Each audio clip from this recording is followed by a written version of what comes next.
చాలా కాలం తర్వాతన రిపోర్టింగ్ అయితే చేయాల్సిన పరిస్థితి రావడానికి కారణం చెప్పాను నేను.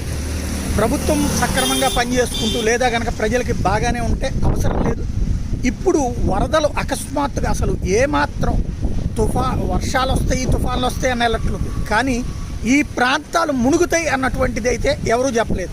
మామూలుగా ఇదివరకు ఏంటంటే మైకుల్లో అనౌన్స్మెంట్లు, సిగ్నల్స్ ఇవ్వడం కానీ ఇట్లా ఉంటుంది. ఆ ప్రాంతం వాళ్ళని ఇమ్మీడియట్గా అక్కడ ఉన్నటువంటి పునరావాస శిబిరాలకి పంపించడం కానీ ఇప్పుడు అలా చేయకపోవడంతో అందరూ ఇళ్లల్లో ఉండగా వరద వచ్చి బయటికి రాలేరు. అలాగని చెప్పి బయటికి తీసుకొచ్చే ఏర్పాటు లేదు. ఇప్పుడు ప్రస్తుతం పరిస్థితి చూస్తే క్రమంగా ఏదో ప్రస్తుతం మనం రామర్పాడు ఫ్లైఓవర్ దగ్గర ఉన్నప్పుడు ఈ ప్లేస్ చూడండి. ఇదంతా కూడా ఎలాగ ఉన్నాయి అపార్ట్మెంట్, ఇవన్నీ చుట్టూతో ఉండేవన్నీ పూళ్ళు.